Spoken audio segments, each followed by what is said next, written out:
पहले तो ममता कुलकर्णी को किन्नर अखाड़े की महामंडलेश्वर बनाया, लेकिन विवाद बढ़ता देख उन्हें जल्द ही इस पद से हटा दिया गया, जिसके बाद से ममता लगातार चर्चा में बनी हुई हैं। इस बीच ममता के कुछ इंटरव्यू सोशल मीडिया पर वायरल हो रहे हैं, जिनमें वो संन्यास, तपस्या, बॉलीवुड छोड़ने, पिंडदान करने समेत अलग अलग सवालों के जवाब देती दिख रही हैं। ममता कुलकर्णी का एक इंटरव्यू काफी वायरल हो रहा है, जिसमें वो नौकर, चाकर, गाड़ी, बंगले के बारे में बात कर रही हैं। वो कहती हैं, मैं अपने करियर के सबसे ऊंचे मुकाम पर थी। मेरे 10 स्टाफ थे, 2 ड्राइवर, 2 गाड़ियां, 2 नौकर, 3 फ्लैट्स। मैंने वर्ल्ड में 50 कॉन्सर्ट किए थे। ये सब छोड़कर मैंने एक कठिन रास्ता चुना। आप नहीं मानेंगे, जब भाई अंदर था 2002 और 2012 में उसने मुझे एक गाड़ी दी थी, विक्की भाई ने दी थी। वो जेल के अंदर थे। एक अन्य इंटरव्यू में वो कहती हैं, जब मैंने बॉलीवुड को त्याग दिया तब बॉलीवुड की सुपरस्टार थी।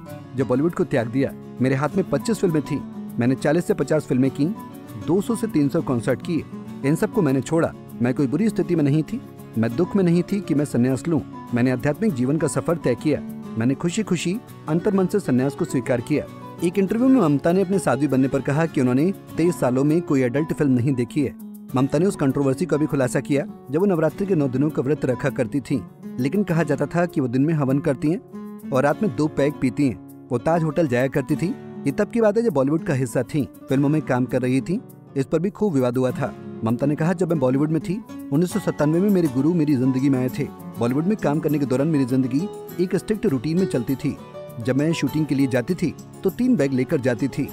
एक बैग में मेरे कपड़े होते थे, जबकि दूसरे बैग में मेरा पोर्टेबल मंदिर होता था। ये मंदिर मेरे कमरे से एक टेबल पर बनाया जाता था, जहाँ मैं काम पर जाने से पहले पूजा करती थी। इस अनुष्ठान को पूरा करने के बाद ही मैं अपनी शूटिंग शेड्यूल पर जाती थी। मैं नवरात्रि के व्रत रखती थी। ये नवरात्रि 9 दिन की सिद्धि है। मैंने व्रत रखने और सुबह, दोपहर और शाम को 3 हवन करने का संकल्प लिया था। मैं 9 दिनों तक सिर्फ पानी ही पीती थी। मैंने 36 किलो चंदन से यज्ञ किया था। मेरे डिजाइनर जो उस समय बॉलीवुड से थे, उन्होंने एक दिन मुझसे कहा, ममता तुम क्या कर रही हो? तुम बहुत सीरियस हो गई हो।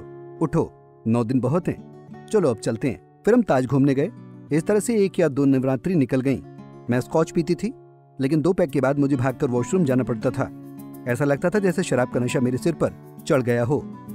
9 दिनों की तपस्या और पोषण की कमी ने मुझे थका दिया था। मुझे ऐसा लग रहा था जैसे मेरे अंदर जलन हो रही हो।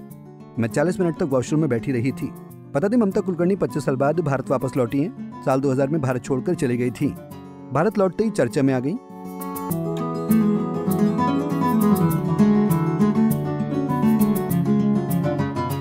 ममता का कहना था कि वो हमेशा से एक आध्यात्मिक जीवन जीना चाहती थी।